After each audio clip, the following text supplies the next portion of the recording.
कि ब्राह्मण यादव घर पूजा करने जाता है तो वहीं यादव लोग आकर के ब्राह्मण के घर दूध निकालते हैं। आप देख लीजिए, रौना पार से लेके देवध गांव तक, इधर मुबारकपुर से लेके अतरौलिया तक कहीं ऐसा कोना नहीं बचा है कि ब्राह्मण समाज कई गांव में हो तो काला झंडा न लगाया हो और इनको काला झंडा दिखा रहा है।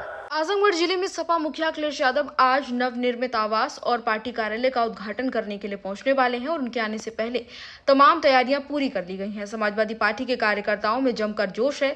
वहीं उनके आने से पहले पूरे जिले में ब्राह्मण समाज के लोगों में विरोध के सुर देखने को मिल रहे हैं। ब्राह्मण समाज के लोगों ने अपने घरों के बाहर काले झंडे लगाए हैं।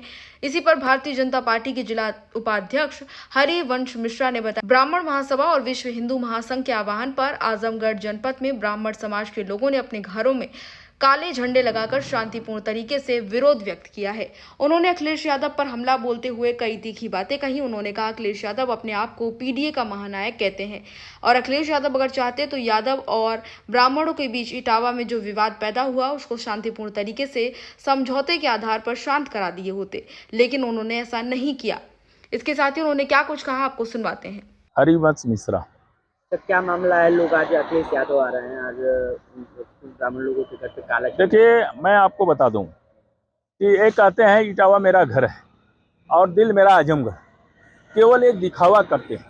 मैं आपको बता दूं कि ब्राह्मण और यादव का ऐसा नाता है कि ब्राह्मण यादव घर पूजा करने जाता है तो वहीं यादव लोग आकर के ब्राह्मण के घर दूध निकालते हैं और इस तरीके से एक मने समन्वय बना करके इतना बढ़िया से चल रहा था।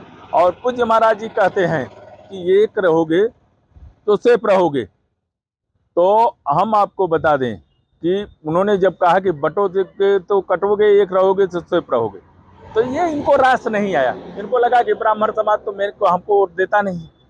तो यादव को, जो भी यादव उसमें जुड़े हैं बीजेपी में, उनको किस तरीके से तोड़ा जाए, तो इन्होंने तोड़ने का काम किया कि वहाँ पर अगर ये चाहते तो बैठा करके मामले को तुरंत रफा दफा कर देते, कोई विवाद नहीं।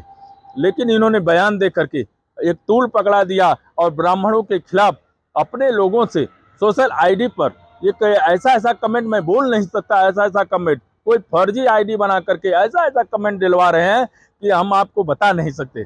ब्राह्मण समाज, जब इनका आगमन हुआ कि आजमगढ़ आ रहे हैं, तो आजमगढ़ के ब्राह्मण समाज बौखला गए कि ऐसे ऐसे कृत्य करके ये आजमगढ़ आ रहे हैं, ये ठीक नहीं है। ब्राह्मण समाज पूरा ये विश्व हिंदू महासंघ और ब्राह्मण समाज के आह्वान पर, जो उनका संगठन है, उनके आह्वान पर आज ब्राह्मण समाज ने अपने घरों पर, चाहे आप देख लीजिए रौना पार से लेके देवध गांव तक, इधर मुबारकपुर से लेके अतरौलिया तक, कहीं ऐसा कोना नहीं बचा है कि ब्राह्मण समाज कई गांव में हो तो काला झंडा न लगाया हो और इनको काला झंडा दिखा रहा है। अभी मैंने देखा है उनके एक लोग शेयर किए हैं कि वहां ब्राह्मण जाकर के पूजा कर रहे हैं। मैं आपको बता देना चाहता हूं कि दबाव में ब्राह्मण कोई चला गया होगा, ठीक है, लेकिन जिस हिसाब से जब ब्राह्मण बोलते हैं तो ब्रह्मांड में एक आवाज गूंजती है ब्राह्मणों की। आप देख लीजिए कि वो जिस तरीके से बोल रहे हैं, लग रहा है कि दबाव में बोल रहे हैं। तो दिमाग तो वहां चले गए हैं, लेकिन दिल से आह निकल रही है। और जिस पूजा में दिल से आह निकलती, वो पूजा फलित नहीं होती है। मैं भी एक ब्राह्मण हूँ। जब ब्राह्मणों का वेद मंत्र चलता है, पूजा पाठ चलती है, तो ये वायुमंडल जो दूषित है वो शुद्ध होता है। यही कहना था मुझे। बहुत बहुत